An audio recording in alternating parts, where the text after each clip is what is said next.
Welcome back into the GSMC Sports Podcast for our final segment of the day.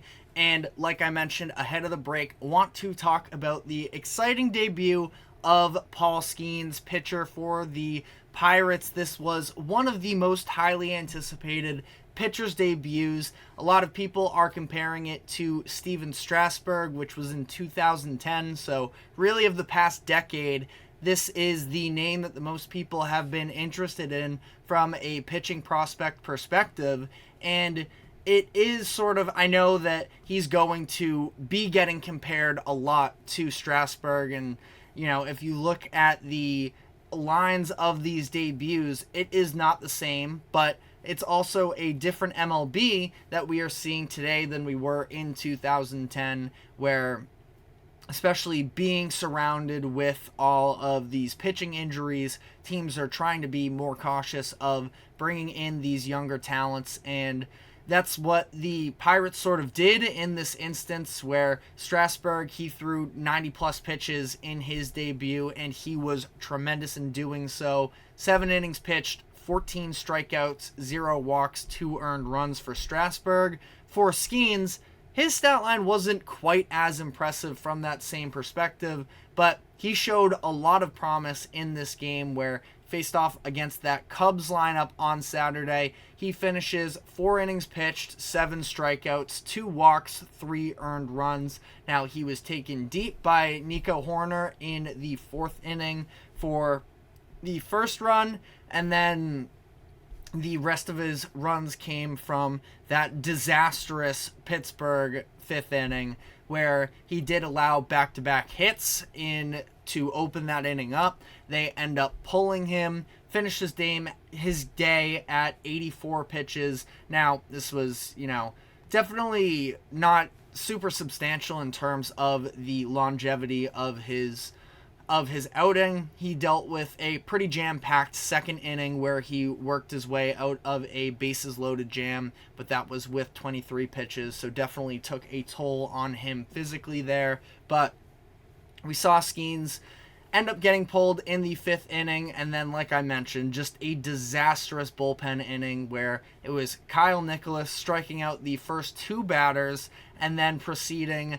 to walk 4 consecutive batters, scoring 3 runs. That's where Skenes' other 2 earned runs came from. But the walks didn't stop there, as Fleming and Holderman went on to walk in another 3 runs. There was a rain delay in between all of this madness, so ultimately the Pirates bullpen walks in 6 total runs in the 5th inning. First time a team has walked in that many runs in one inning since 1959. So for Skenes, doesn't get the win, ends up with a no decision and a line that is tainted a little bit. But again, it's not necessarily, especially when you are Pittsburgh, where despite another promising start, doesn't seem like this is going to be a postseason year for them. Now, don't fully rule them out, but they are 18. That was 18-22 as of Saturday, where they did actually win that game thanks to some home runs after that 5th inning. It was Yasmani Grandal and Andrew McCutchen that put them up. So they do end up actually winning that game, but 18-23 is where they currently sit. And it's not about the wins and losses, not that that's ever really a pitcher stat, but for Skenes, he at least showed the type of stuff that he has, where 17 of his 84 pitches were at least 100 miles per hour. 6 of them hit 101. We saw this in college when he was at LSU, and we did also see him, for better or for worse, that in college he was grinding out these complete games, had no fear whatsoever, was going deep into them, and helped LSU end up winning the national championship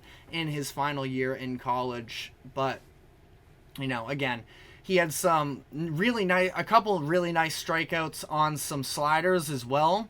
So again, the potential is absolutely there with Skenes, and it should be really exciting to continue to watch him develop. I feel like that whole class, the top 3 of him, Wyatt Langford, who Langford's been a little bit more quiet than we were expecting, but also with him, he has all the physical tools, and I think that he is going to continue to be a star as well. And then his former Tiger, Paul Skenes, that is his former Tiger as well, in Dylan Cruz. I believe Dylan is the first name, but Dylan Cruz, who was the outfield prospect, he was also absolutely electric in college. He was drafted to the Nationals, and I'm sure he will make his way up to the majors, some point soon. But it's just an exciting time to be a Pirates fan in general. I know that, like I sort of alluded to earlier, it was another sort of letdown after a hot start. Now, plenty of season left to play here,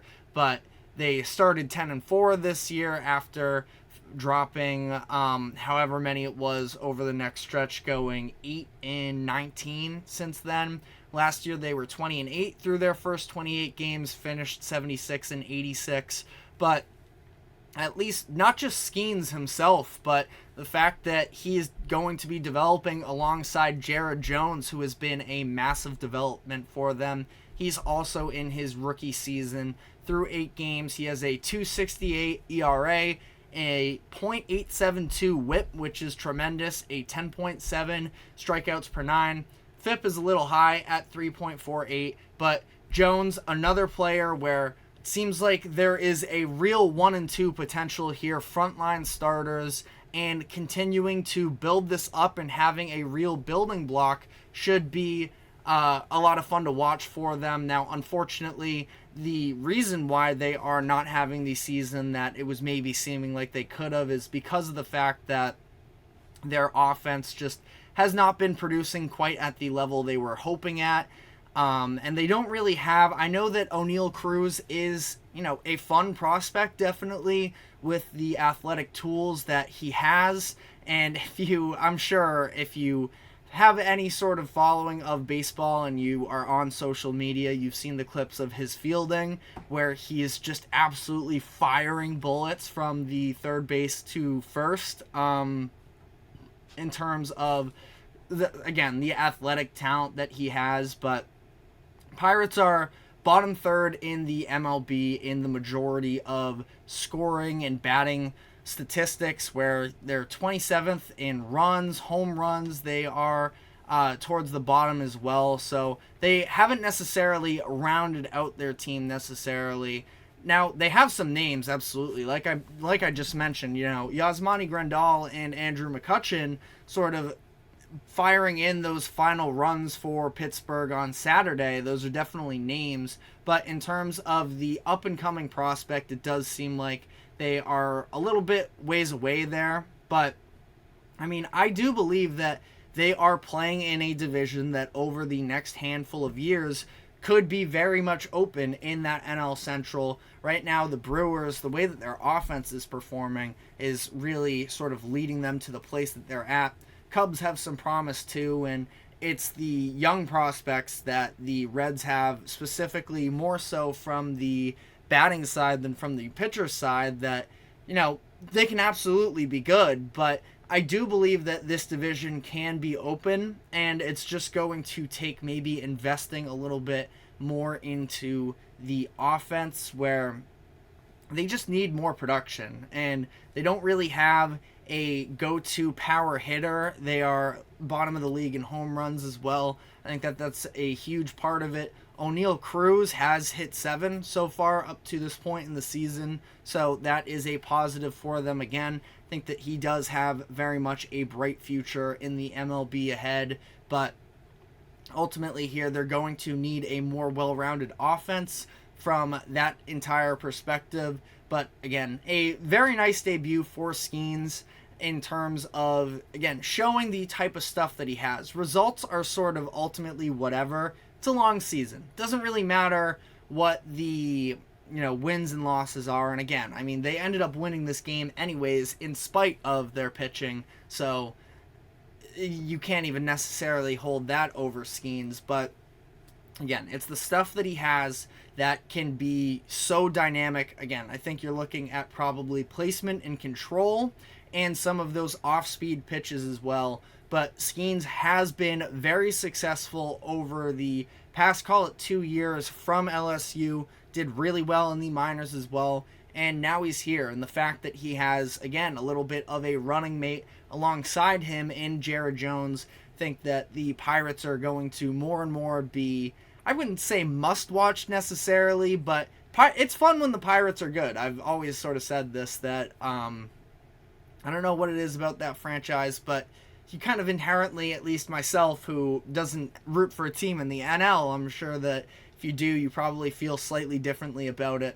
But definitely a team that you can feel good about, sort of the unproven of the Pirates, and finding their way back to prominence is something that I am hopefully looking forward to. But let me know what you thought in the comments section. That is all we have time for today, though. Thank you very much for tuning into the GSMC Sports Podcast. Thank you to the GSMC Sports Network for allowing us to host this show. We run every 2 to 3 p.m. Eastern, so be sure to check us out. Like, follow, subscribe. Check us out on social media as well, where you can catch more of our exclusive content. But as for today, that is all we have. Take care, and we will see you tomorrow.